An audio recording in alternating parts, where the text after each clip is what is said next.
2024 시즌이 막을 내렸을 때 한국 야구계는 코디 폰세라는 이름 석자가 단순한 성공 스토리를 넘어 리그의 정체성 자체를 뒤흔들 지각 변동을 일으킬 줄은 예상하지 못했습니다. 한화 이글스의 유니폼을 입고 투수 사관왕을 차지하며 코리안 드림을 이룬 이 에이스의 메이저리그 복귀는 예견된 수순이었습니다. 하지만 그 복귀의 규모와 위상은 모든 이의 상상을 초월합니다. 미국 스포츠 저널리즘의 거물들이 예측한 3년 총액 $3천만 에서 $4천만 달하는 초대형 계약 전망은 KBO 리그를 향한 메이저리그의 오랜 인식을 단숨에 무너뜨리는 충격적인 선언입니다. 지금까지 KBO를 거쳐 메이저리그로 돌아간 선수들은 대부분 가성비 좋은 옵션 혹은 커리어 리부트 자원으로 취급받으며 늘 가격표에 할인율이 붙어 있었습니다. 폰세의 계약은 이 모든 역사를 단칼에 잘라내고 한국 프로야구가 이제 저렴한 옵션이 아닌 막대한 투자 가치를 지닌 엘리트 선수 배출 기지, 즉 진정한 글로벌 스프링보드임을 선포하는 역사적 사건으로 기록될 것입니다. 이 금액은 단순한 환산 수치를 넘어 KBO 리그가 글로벌 야구 시장의 판도를 뒤집는 새로운 경제적 기준을 마련했음을 의미합니다. 폰세에게 제시된 3년 최대 $4천만 계약 규모는 단순한 숫자를 넘어선 상징적인 의미를 내포합니다. 이는 KBO 리그 출신 선수가 메이저리그 복귀 시 받을 수 있는 대우의 천장을 완전히 부숴버린 사건이기 때문입니다. 불과 한 시즌 전 NC 다이노스에서 압도적인 활약을 펼쳤던 에리 페리가 시카고 화이트삭스와 2년 $1,500만 계약을 맺었을 때 이는 이미 KBO 출신 투수 역대 최고액으로 평가받으며 놀라움을 안겼습니다. 하지만 폰세의 예상 계약은 이 기록을 무려 2배 이상 뛰어넘는 수준이며 이는 단순히 한 선수의 몸값 상승이 아닌 시장 구조의 근본적인 변화를 의미합니다. 역사적으로 KBO 리그를 거쳐 메이저리그로 향했던 선수들의 계약 사례를 돌이켜보면 메이저리그 구단들은 항상 KBO 퍼포먼스에 대해 일종의 할인율을 적용해왔습니다. 류현진이나 김광현과 같은 한국인 투수들의 계약조차 포스팅 시스템이라는 특수한 경로를 거쳤으며 외국인 선수들의 경우는 더욱 냉정한 시장의 평가를 받아왔습니다. 일례로 헨리 소사, 크리스 옥스프링 등 KBO에서 준수한 활약을 펼친 후 빅리그 문을 다시 두드렸던 선수들은 대부분 마이너리그 계약이나 스플릿 계약 등 불안정한 형태로 복귀했습니다. 에릭 패디의 $1,500만 계약이 충격적이었던 것은 이 전통적인 할인율을 상당 부분 극복했기 때문이었습니다. 그러나 폰세의 경우는 차원이 다릅니다. 이는 단순한 할인율의 감소가 아닌 프리미엄의 부가로 해석해야 합니다. 메이저리그 구단들이 폰세에게 최소 $3천만 최대 $4천만 금액을 책정한 배경에는 그의 KBO 성적이 한국에서의 성공을 넘어 MLB 선발 투수의 고질적인 문제에 대한 완벽한 해답을 제공한다고 판단했기 때문입니다. 현재 자유계약 선수 시장에서 폰세와 유사한 이닝과 구위를 갖춘 선발 투수를 영입하려면 훨씬 더 많은 금액과 더 긴 계약 기간이 필요합니다. 폰세는 비록 2021년 이후 메이저리그 투구 기록이 없다는 리스크를 안고 있지만 그의 에이전트와 구단은 KBO에서의 압도적인 지배력을 경쟁력 있는 선발 투수의 대체제가 아닌 희소한 자원으로서의 가치로 인정받는 데 성공한 것입니다. 이러한 평가는 향후 KBO 리그에서 특출난 기량을 선보이는 외국인 투수들의 몸값 산정에 결정적인 영향을 미칠 하나의 벤치마크로 작용할 것입니다. 스포츠 전문 저널리즘은 폰세가 단순한 백업이나 5선발 옵션이 아니라 연평균 $1,000만 웃도는 금액을 받으며 선발 로테이션의 핵심 축, 즉 중장기 플랜의 필수 요소로 분류되고 있음을 시사하며 이는 KBO에서 성공한 투수가 메이저리그 시장에서 진정한 에이스급 대우를 받을 수 있다는 새로운 경제적 기준을 확립했음을 의미합니다. 폰세의 초대형 계약이 현실화될 수 있는 가장 근본적인 이유는 바로 2025 시즌 KBO 리그에서의 지배적인 개인 성과에 있습니다. 그는 단순한 다승왕을 넘어 다승, 평균 자책점, 탈삼진, 승률 등 투수 부문 개인 타이틀 4개를 모두 석권하는 투수 사관왕이라는 경이로운 기록을 달성했습니다. 이는 KBO 역사상 손에 꼽을 만한 완벽한 시즌으로 그가 단순한 운이나 팀 타선이 도움을 받은 것이 아님을 명백히 증명합니다. 특히 주목할 부분은 그의 이닝 소화력과 세부 지표입니다. 180과 3분의 2 이닝을 소화하며 기록한 1.89의 평균 자책점은 리그 전체의 경쟁 수준과 타자 친화적인 KBO의 환경을 고려할 때 사실상 압도적인 지배력을 보여준 수치입니다. 메이저리그 스카우트들은 단순히 최종 ERA 숫자만 보는 것이 아니라 투수 구장 보정 지표나 리그 평균 대비 조정 ERA를 통해 그의 성과를 면밀히 분석했을 것입니다. 본세의 ERA는 150을 훌쩍 넘겨 KBO 리그 평균 투수보다 약 50% 이상 뛰어난 압도적인 효율성을 기록했음을 의미합니다. 이닝당 출루 허용률이 1.00 미만으로 추정되며 특히 볼넷 허용률이 2점대 초반에 머물렀다는 점은 그가 타자를 압도하는 능력이 우연이 아닌 정교한 제구력과 뛰어난 구종 조합에서 비롯되었음을 시사합니다. 통계 전문가들은 폰세의 패스트볼이 높은 회전수를 유지하면서도 독특한 수평 무브먼트를 가져 타자들이 예상보다 헛스윙을 많이 유도하는 심움직임 기반의 강점을 갖고 있다고 분석합니다. 이러한 첨단 데이터는 메이저리그 구단들에게 그의 성공이 KBO 리그의 수준 때문이 아니라 현대 야구에서 통하는 구위의 본질에 기반하고 있다는 확신을 심어주었습니다.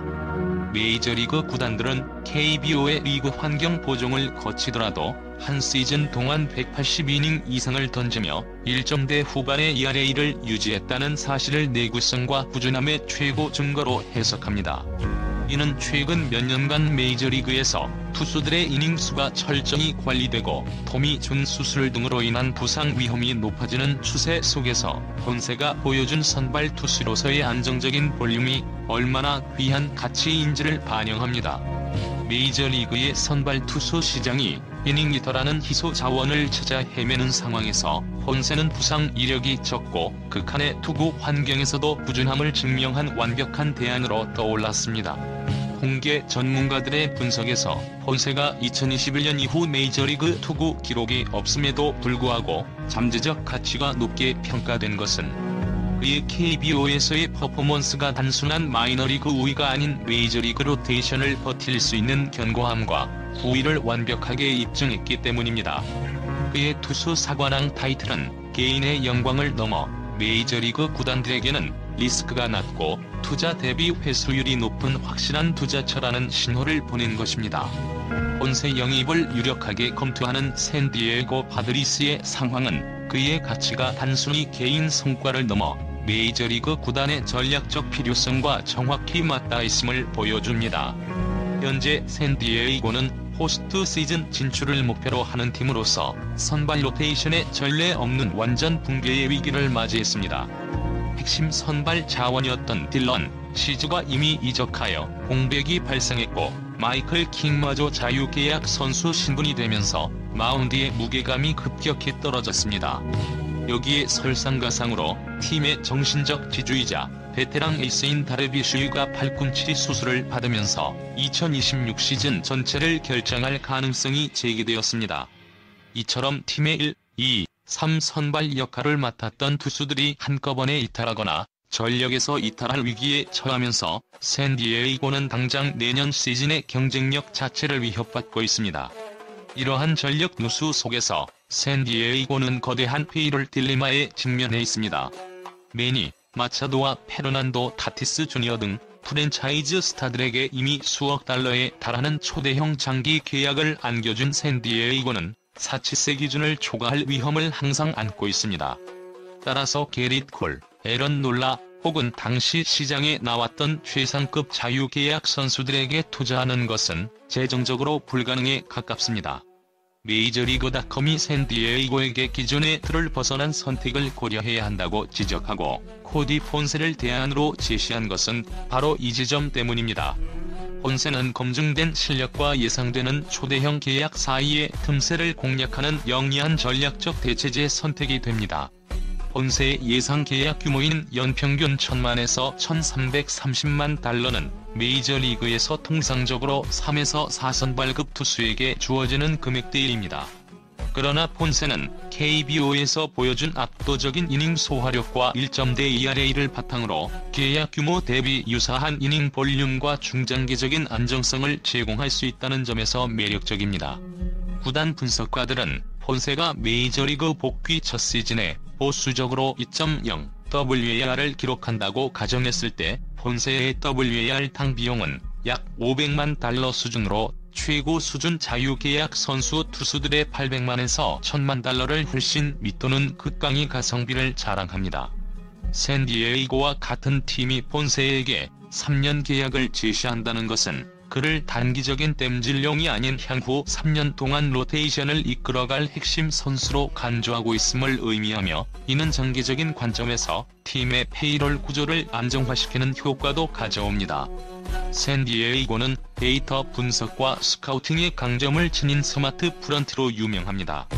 그들이 폰세에게 집중한다는 사실은 그의 KBO에서의 성과가 단순한 성공을 넘어 빅리그에서도 통할 수 있는 구위와 잠재력을 갖고 있다는 분석이 구단 내부에서 확고하게 내려졌음을 시사합니다. KBO 리그에서의 성공은 투수가 아시아 타자들의 끈질긴 승부와 정교한 컨택 능력에 대해 노출되었음을 의미하며, 이는 메이저리그로 돌아갔을 때 상대적으로 타자 친화적인 환경에서 벗어나 투수에게 유리한 환경을 경험하게 될 수 있다는 역발상적 분석으로 이어집니다. 폰세의 계약은 위기에 처한 팀이 높은 리스크를 감수하면서도 가장 효율적이고 파괴적인 해결책, 즉 전략적 결정의 산물로서 KBO라는 블루오션에서 최적의 해답을 찾은 것입니다. 코디 폰세의 몸값에 책정된 높은 프리미엄 뒤에는 그의 통계적 수치로는 직접적으로 드러나지 않는 아시아 야구 적응력이라는 무형의 자산이 자리 잡고 있습니다. 그는 KBO에서의 성공에 앞서 일본 프로야구에서도 3년 동안 활약하며 아시아 야구 환경에 대한 깊은 이해를 쌓았습니다. 아시아 야구에서의 성공은 단순히 구위가 좋거나 구종이 다양하다고 해서 보장되는 것이 아닙니다. 메이저리그와는 현격하게 다른 공인구의 특성, 리그마다 다른 스트라이크 존 판정 기준, 그리고 타자들의 공격적인 스타일 변화 등 복합적인 요소를 극복해야 합니다. 폰세는 이러한 난관을 일본 프로야구와 KBO 두 개의 완전히 다른 리그에서 연속으로 극복해내고 지배적인 퍼포먼스를 펼쳤습니다.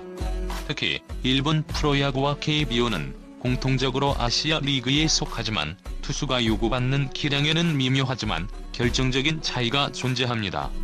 일본 프로야구는 전통적으로 극도의 정교함과 제구력을 요구하는 리그로 타자들이 스몰볼과 정교한 컨택트를 추구하며 투수에게 끊임없이 압박을 가합니다. 반면 KBO는 상대적으로 리그 평균 타자들이 더 파워풀하고 공격적인 성향을 보이며 미국식 장타를 추구하는 경향이 강합니다. 폰세가 이두상이한 리그에서 모두 성공적으로 로테이션을 소화하고 지배적인 투수로 군림했다는 사실은 그의 레퍼토리가 단일 리그의 타격 성향에 국한되지 않는 전술적 다양성과 뛰어난 투구 지능을 갖추고 있음을 메이저리그 스카우트들에게 강력하게 시사합니다. 그는 일본에서는 정교한 코너워크와 변화구 구사 능력으로 컨택트 위주의 타자들을 제압하고, 한국에서는 강력한 구위와 효율적인 투구 메커니즘으로 파워 히터들을 압도했습니다. 이러한 멀티리그 적응 능력은 메이저리그 복귀 시 아메리칸 리그와 내셔널리그의 다양한 구장과 리그 스타일에 유연하게 대처할 수 있는 핵심적인 경쟁력으로 평가됩니다. 메이저리그 구단들은 야구 외적인 요소 역시 중요하게 평가합니다. 아시아 리그에서 성공했다는 것은 단순히 투구를 잘한다는 의미를 넘어 언어 장벽, 문화적 고립감, 그리고 특히 한국의 높은 수준의 팬 기대치와 열정적인 언론 환경을 성공적으로 관리했다는 것을 의미합니다. KBO에서는 외국인 선수들의 일거수일투족이 팬들과 미디어의 집중 조명을 받으며 부진할 경우 심리적인 압박감이 메이저리그 이상으로 커질 수 있습니다. 폰세는 이러한 환경 속에서 위기 상황에서 흔들리지 않는 강철 멘탈을 보유하고 있음을 입증했습니다. 그의 꾸준함은 단순한 신체적 내구성을 넘어선 심리적 내구성의 증명입니다. 메이저리그 구단들은 선수를 평가할 때 낯선 환경에 대한 적응력을 중요한 지표로 삼는데, 폰세는 이미 아시아라는 낯선 문화권에서 4년 동안 성공적으로 커리어를 이어왔습니다. 특히 아내의 출산과 산후조리를 돕기 위해 한국 시리즈 이후에도 서둘러 귀국하지 않고 KBO 시상식에 참여하는 등 그가 보여준 한국 야구에 대한 깊은 애정은 단순한 계약상의 의무를 넘어선 프로페셔널리즘을 보여줍니다. 시즌 종료 후에도 팀과 리그에 대한 존중을 표하며 끝까지 자리를 지키는 이러한 태도는 메이저리그 팀들에게 폰세가 어떤 상황에서도 헌신적이고 신뢰할 수 있는 동료이자 베테랑이 될 것임을 시사합니다. 비록 아내와 갓 태어난 아기를 한국에 두고 반려견만을 데리고 떠나는 모습은 쓸쓸해 보일 수 있으나 이는 곧 메이저리그라는 새로운 도전을 위해 개인적인 희생을 감수하는 강한 의지를 방증합니다. 이러한 경험은 그가 메이저리그라는 더욱 치열한 경쟁 무대에 복귀하더라도 새로운 팀 문화에 빠르게 융화되고 압박감 속에서 자신의 루틴을 유지할 수 있는 능력이 있음을 보여주는 강력한 보증수표 역할을 합니다. 그의 정신력은 통계 수치 이상의 가치로 평가받고 있습니다. 메이저리그 구단들은 폰세를 로테이션의 이닝 소화력을 보장하는 실력자일 뿐만 아니라 팀워크와 헌신을 갖춘 훌륭한 인격체로도 판단하고 있습니다. 폰세의 초대형 역수출 계약은 KBO 리그 전체의 글로벌 위상 재정립이라는 거대한 역사적 맥락에서 가장 충격적이고 주목할 만합니다. 오랜 기간 동안 KBO 리그는 메이저리그 선수들에게 커리어의 마지막 단계 혹은 재기를 위한 임시방편의 장 정도로 여겨졌습니다. 과거 KBO를 거쳐 메이저리그로 복귀한 선수들의 계약 규모 역시 이러한 인식을 반영하여 대개 단기, 소액 계약에 머물렀습니다. 그러나 폰세는 이러한 KBO의 굴레를 완벽하게 끊어냈습니다. 그의 계약은 KBO 리그가 이제 단순히 메이저리그의 하위 리그가 아니라 최고 수준의 기량을 가진 선수들이 실력을 연마하고 엘리트급 가치를 증명한 뒤 더 큰 무대로 나아가는 진정한 스프링보드 역할을 할 수 있음을 세계에 천명한 사건입니다. 폰세의 성공은 앞으로 더 많은 유망주와 재능 있는 외국인 선수들이 KBO 리그를 잠재적 가치를 극대화할 수 있는 기회로 인식하고 찾아오게 만드는 강력한 유인책이 될 것입니다. 과거에는 KBO행을 단순히 커리어의 멈춤으로 생각했지만 이제는 폰세처럼 압도적인 퍼포먼스를 통해 메이저리그 계약 규모를 폭발적으로 키울 수 있는 전략적 선택지로 인식하게 될 것입니다. 이러한 선수 유입 증가는 곧 리그 수준의 향상으로 이어지고 이는 다시금 KBO 선수들의 시장 가치를 높이는 선순환 구조를 형성하게 될 것입니다. 또한 로젠달과 우기자의 보도가 정확하다면 폰세가 단순한 가성비 좋은 투수가 아니라 거액을 지불할 만한 가치가 있는 투수로 평가받고 있다는 사실은 KBO 리그에서 뛰는 모든 선수의 가치에 긍정적인 영향을 미칠 것입니다. 폰세의 계약은 단순한 개인의 성공을 넘어 한국 프로야구 40년 역사의 새로운 장을 연 중대한 이정표로 기록될 것입니다. 그의 발자취는 KBO 리그가 글로벌 야구계에서 차지하는 위상을 재정립하는 서막이 될 것입니다.